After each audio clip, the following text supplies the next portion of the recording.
আমরা কাউরির ইচ্ছার উপরে দুনিয়াতে এসেছি। যার ইচ্ছায় এসেছি তিনি অন্য কেউ নন, তিনি হচ্ছেন মহান স্রষ্টা আল্লাহ রাব্বুল আলামিন। তিনি চাইলে আপনাকে আমাকে অন্য জাতির ঘরে পাঠাতে পারতেন। তিনি চাইলে আপনাকে আমাকে কুকুর শিয়াল করে পাঠাতে পারতেন। তিনি চাইলে আপনাকে আমাকে পৃথিবীর সবচাইতে নিকৃষ্ট পশু হিসাবে পৃথিবীতে আনতে পারতেন। পারতেন না বান্দারা বলেন? তারপরেও আল্লাহ তাবারক তাআলা আপনাকে আমাকে বড় মায়া করে মহব্বত করে পৃথিবীর শ্রেষ্ঠ জীব হিসাবে, মানুষ হিসাবে উত্তম করে সম্মানিত করে পৃথিবীতে পাঠিয়েছে। জোরে বলেন আলহামদুলিল্লাহ। আল্লাহ পাক বলেন ওয়ালাকাদ কাররামনা বানি আদম, আমি মানব জাতিকে সম্মানিত করে পৃথিবীতে প্রেরণ করেছি। আল্লাহ পাক মানুষের কি সম্মান দান করেছেন একটু লক্ষ্য রাখবেন। মুহতারাম বুজুর্গ দোস্ত, এই মানুষের সম্মান আল্লাহ পাক নিজে দিয়েছেন।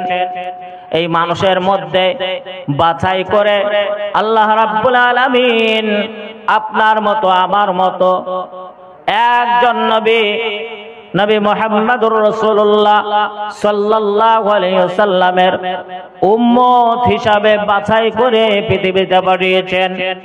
এই উম্মতের সম্মান, এই উম্মতের মর্যাদা আল্লাহ পাক কতটা দান করেছেন মুসলমান দিলের কান লাগিয়ে শুনি। আমরা জানি আমাদের আদি পিতা আদম আলাইহিস সালাম আর আমাদের মাতা মা হাওয়া আলাইহিস সালাম, দুইজনকে যখন আল্লাহ পাক সৃষ্টি করে জান্নাতে রাখলেন, জান্নাতে রাখার পর আল্লাহ পাক তিনাদের নির্দেশ করলেন ওয়ালা তাকরাবা হাদিহিস শাজারা, খবরদার তোমরা ওই গাছের নিকটবর্তী হও না। আমরা সকলেই জানি শয়তানের চক্রান্তে পড়ে আমাদের পিতা, আমাদের মাতা আদম আলাইহিস সালাম, মা হাওয়া আলাইহিস সালাম দুইজনের চক্রান্তের শিকার হয়ে গেলেন। যার জন্য আমার বাপজিরা, আমার ভাইরা, সঙ্গে সঙ্গে মা হাওয়া আলাইহিস সালাম, আদম আলাইহিস সালাম উভয়ের শরীরে থেকে জান্নাতি পোশাকটা উড়ে গেল, খুলে গেল। বলেন সুবহানাল্লাহ। ও মুসলমান, এই উম্মতের কি মর্যাদা, এই মর্যাদার কথাটা বলার জন্য আমি বলছি একটু ভালো করে লক্ষ্য রাখবেন। আদম আলাইহিস সালাম, মা হাওয়া আলাইহিস সালাম উভয়ে বস্ত্রহীন উলঙ্গ অবস্থায় গাছের নিকটে গেল। লম্বা চওড়া ইতিহাস, লম্বা চওড়া ঘটনা। মা হাওয়া আলাইহিস সালাম আর বাবা আদম আলাইহিস সালাম গাছের পাতা নিয়েছিলেন। বাবা হাওয়া আদম আলাইহিস সালাম তিনখানা পাতা অঙ্গের তিন জায়গায় ব্যবহার করেছিলেন। মা হাওয়া আলাইহিস সালাম পাঁচখানা পাতা ব্যবহার করেছিলেন। এই জন্য আমার বাপজিরা, আমার ভাইয়েরা, মানুষ যখন মারা যায়, পুরুষ মারা গেলে পুরুষের তিনটে কাফন হয়, আর নারীরা যখন মারা যায়, মহিলা যখন মারা যায়, মহিলাদেরকে 5টা কাফন দিতে হয়। আমার বাপজিরা, আমার ভাইয়েরা, আল্লাহ পাক বলেছেন লা তাকরাবা, খবরদার তোমরা ওই গাছের নিকট যেও না।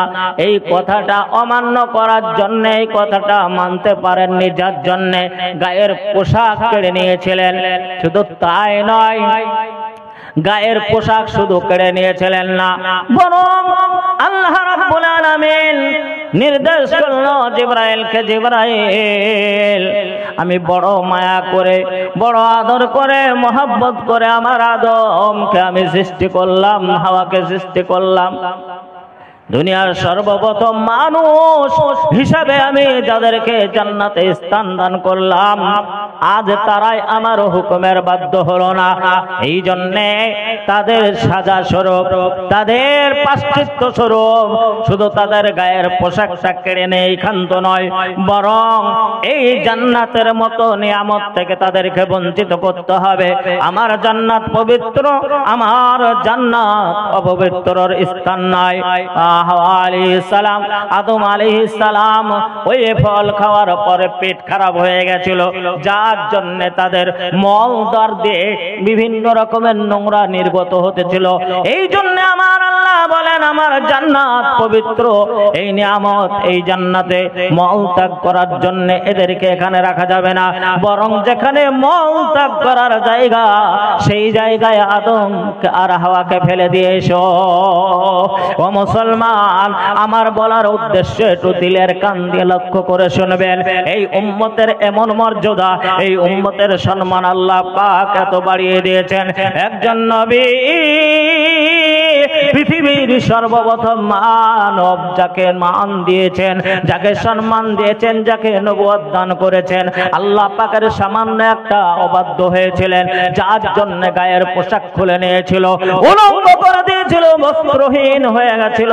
শুধু তাই নয়, জান্নাতের মতো নিয়ামত থেকে তাদেরকে বঞ্চিত করে বিতাড়িত করে দেয়া হলো। ও আজ বিশ্ব নবী মুহাম্মদুর রাসূলুল্লাহ সাল্লাল্লাহু আলাইহি ওয়াসাল্লামের উম্মত হওয়ার কারণে আপনি গোপনে, আপনি অন্ধকারে, আপনি দিনের আলোতে, আজ অনাচারে আজ আপনি কত গুনাহ করেন, আজ আমি কত গুনাহ করি। এত গুনাহ করার পরও আমার আল্লাহ পাক আপনাকে বেবস্ত্র করে না, বস্ত্রহীন করে না, গায়ের পোশাক খুলে নিয়ে মানব সমাজে লজ্জিত করে না, মানুষের সম্মুখে আপনাকে অপমান করতে পারে না। আল্লাহ চাইলে অপমান করতে পারতেন না, পারতেন না বলে কি গো, আমার কথা বুঝে এসেছে? আল্লাহ চাইলে অপমান করতে পারতেন না, পারতেন না? আহা, কত গুনাহ করি, যে গুনাহকে মানুষকে ফাঁকি দিতে পারি, যে তাই কিনা? বহু গুনাহ, গুনার শেষ নাই, গুনার সীমা নাই। ও মুসলমান, এত গুনাহ করার পরও আল্লাহ পাক আপনাকে বেইজ্জত করে না, আপনার আমার শরীরের পোশাক খুলে নেয় না। দুনিয়ার কেউ না জানলে গুনার খবর কে জানে বলেন? কে জানে? আল্লাহ জানে। ও মুসলমান, আপনার জীবনে আমার জীবনে যতগুলি গুনাহ সংগঠিত হয়ে গেছিল, এই গুনাহ আমার আল্লাহ জানেন। আমার আল্লাহর ডায়েরিতে সব লিপিবদ্ধ করা আছে।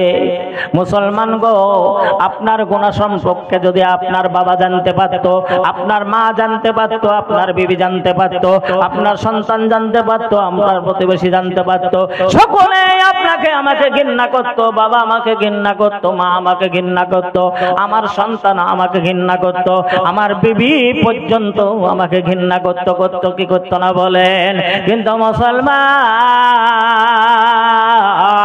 নবী মুহাম্মদুর রাসূলুল্লাহ সাল্লাল্লাহু আলাইহি ওয়াসাল্লামের উম্মত হওয়ার কারণে এত গুনাহ করে বেড়ায়, এত গুনাহ করে বেড়ায়, তারপরেও আমার আল্লাহ এই গুনাহ প্রকাশ করে না।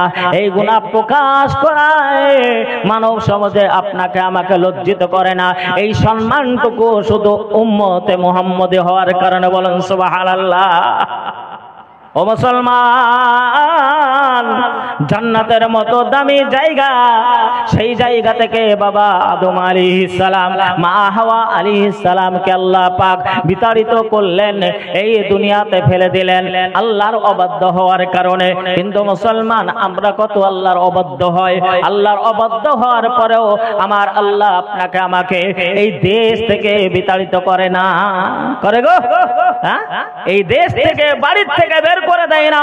আল্লাহ যদি চাইতেন এই দেশ থেকে বিতাড়িত করতে পারতেন না, পারতেন না বলেন?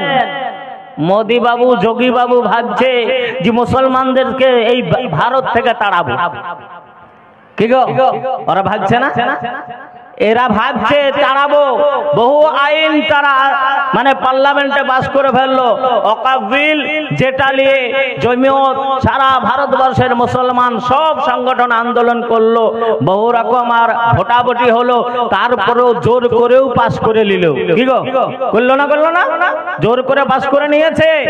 আমার বাবজিরা, আমরা ভাইয়েরা, তারা ভাবছে ভারত থেকে মুসলমান নিধন করব, মসজিদ মাদ্রাসা যা আছে সব নিধন করব, তারপরে এদেরকে ভারত থেকে তাড়িয়ে দেব। আমার বাবজিরা, আমার ভাইয়েরা, পৃথিবীর যত বড় শাসক হোক না কেন, এই উম্মতে মুহাম্মাদের সম্মান আল্লাহ নিজে দিয়েছে। বলেন সুবহানাল্লাহ। কে দিয়েছে? আল্লাহ দিয়েছে। আমার আল্লাহ বলেন, হে পৃথিবীর মানুষ শোন, আমার হাবিবের খুঁজিতে তার উম্মতদের সম্মান, তাদের মর্যাদা আমি দান করেছি। আমি তো আল্লাহ এদেরকে বিতাড়িত করার চিন্তা ভাবনা করি না, তাড়ানোর চিন্তা ভাবনা করি না। তোর মতো যোগী, তোর মতো মোদী আর তোর মতো অমিত শাহ, এরা বাকি চিন্তা ভাবনা করিস, তোদের চিন্তা ভাবনা আমি আল্লাহর কাছে সব বৃথা হয়ে যাবে। বলেন সুবহানাল্লাহ। বৃথা হবে না? হবে না? বৃথা হয়ে যাবে। আমার বাবজিরা, আমার ভাইয়েরা, আমার বলার উদ্দেশ্য যে আমরা নবী মুহাম্মদুর রাসূলুল্লাহ সাল্লাল্লাহু আলাইহি সাল্লামের উম্মত বলে আমাদেরকে আল্লাহ পাক সম্মান দান করেছে। বলেন সুবহানাল্লাহ। অতএব সেই সম্মানী ব্যক্তি, সম্মানটা যেমন আল্লাহ দিয়েছে, সম্মানটা ধরে রাখার দায়িত্ব কার? আপনার না আমার?